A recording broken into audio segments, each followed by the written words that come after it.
your daily dose of English fluency. Hi everyone! Welcome back to our quiet little space. Before we begin, I want you to close your eyes for a moment. Imagine you are sitting in a cozy cafe. The smell of fresh coffee is in the air. Across from you, there is someone interesting. Maybe they are reading your favorite book, or maybe they just look like someone you'd get along with. You want to say something. You have so many thoughts, but instead, you just look down at your phone. You scroll through an old feed, and the moment passes. Forever. Oh, Sarah, that hits so close to home. I've lived that moment 100 times. You walk away thinking, why didn't I just say hello? It feels like there's an invisible wall between us and the rest of the world. It really does, Alex. To our wonderful master family, you've taken a great step toward English fluency today. I am committed to making your learning journey not just easier, but truly rewarding. I am Sarah, and sitting here, probably overthinking his last conversation, is Alex. You know me too well, Sarah. But honestly, I'm so excited about today's topic. We always focus on how to speak, but we rarely talk about how to start. The fear is real, isn't it? It is. We tell ourselves it's because our English isn't perfect. We say, I'll talk when I know more vocabulary. But the truth, it's not about the words. It's about the fear of being judged, the fear of that awkward silence. We feel like we are on a stage and everyone is watching us wait for a mistake. But Sarah, you mentioned a secret in the hook. What is it? Is there a magic word? There isn't a magic word, Alex, but there is a magic shift in how you think. Most people try to be impressive. They want to look cool or smart. But the secret of great conversationalists is curiosity. Curiosity? So instead of thinking, what do they think of me, I should think, what can I learn about them? Exactly.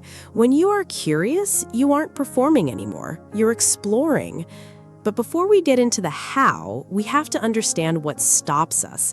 We have to look at what inhibits us. Inhibit. That's a strong word. Let's look at it. To inhibit means to hinder, restrain, or prevent an action or process. For example, his shyness often inhibits him from making new friends at parties. Yes, fear is like a brake on a car. You want to go, but the brake is on. And it feels so heavy. You know, Sarah, I had a brake moment last week that was honestly, it was a disaster. Can I share it? I think our family would love a funny story right now, Alex. Go ahead. Okay, so I was at this very fancy bookstore, and I saw someone reading a book about architecture. Now, I know nothing about architecture, but I wanted to be the cool guy.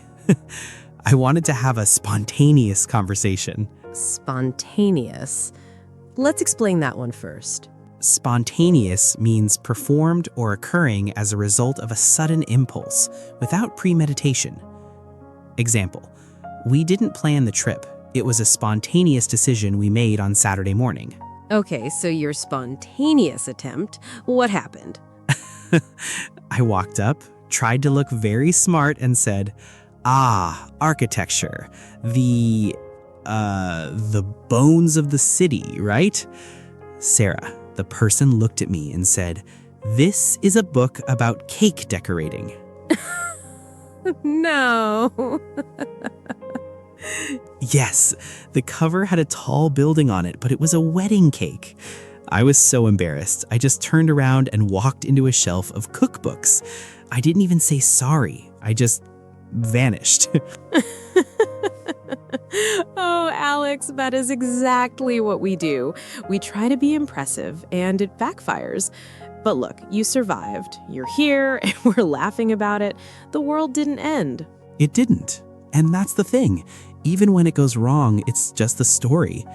But I realized my mistake. I wasn't being approachable. Approachable? That's a B2 word our family needs. Approachable means friendly and easy to talk to. Example, even though the manager was very busy, she always remained approachable to her staff. Right. And you weren't approachable because you were wearing a mask. You were trying to be the architecture guy. If you had just said, wow, that's a tall cake. Is it hard to make? That would have been a real conversation. Exactly. Real beats cool every single time. So Sarah, let's give our family the formula. How do we start without the cake decorating disasters? It starts with the context. Look at what is happening around you. Don't look for a deep philosophical opening. Just look for something you both see. If the coffee is good, say, the coffee here is amazing, isn't it?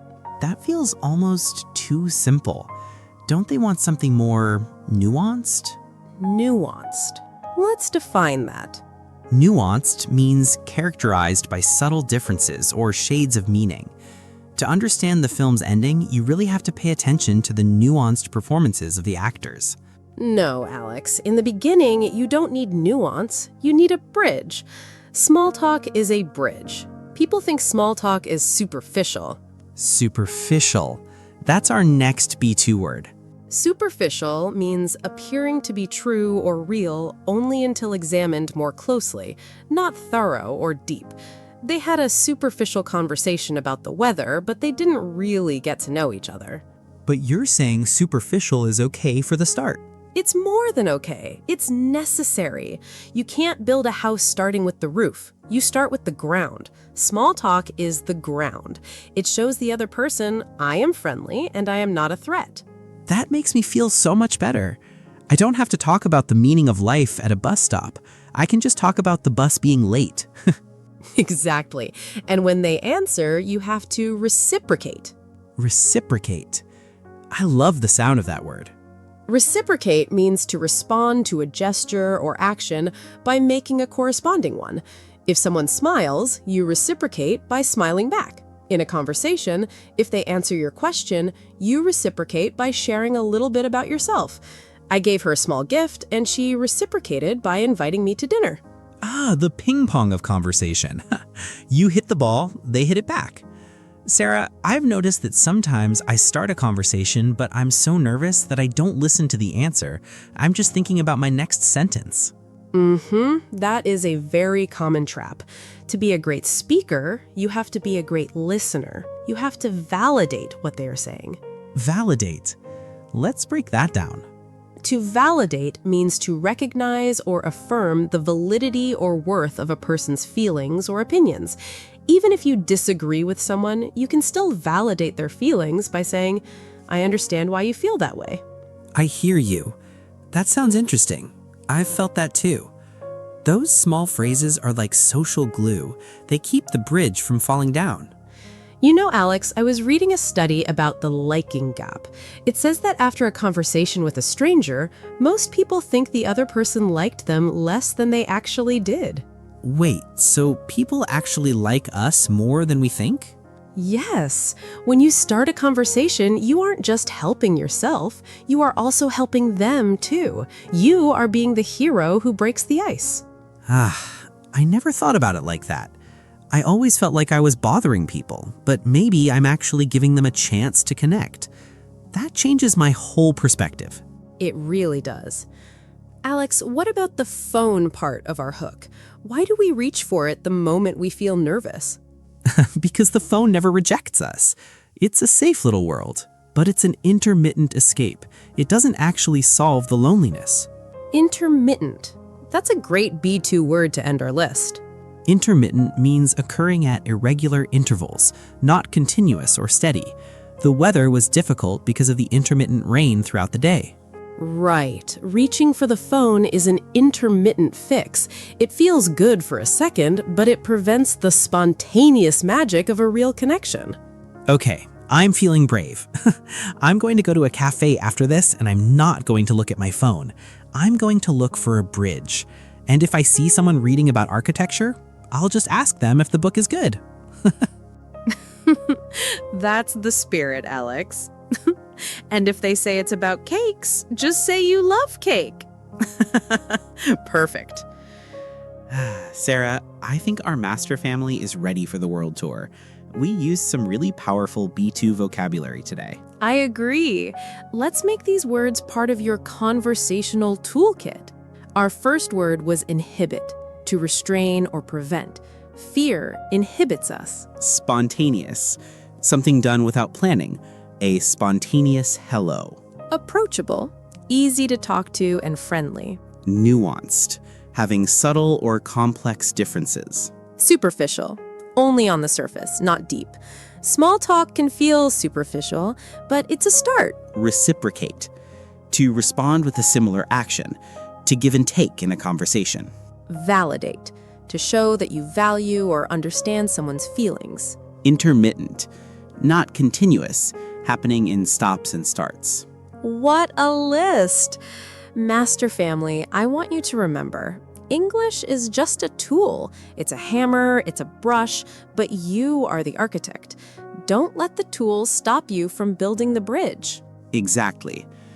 You don't need to be perfect to be interesting. You just need to be present. And if you want to keep building your bridges and your English skills, please hit that subscribe button. Joining the Mr. English Master family means you are part of a community that values real connection over perfect grammar. It really does. And hey, if you feel like your daily routine is stopping you from having these spontaneous moments, go check out our video on the magic of routine.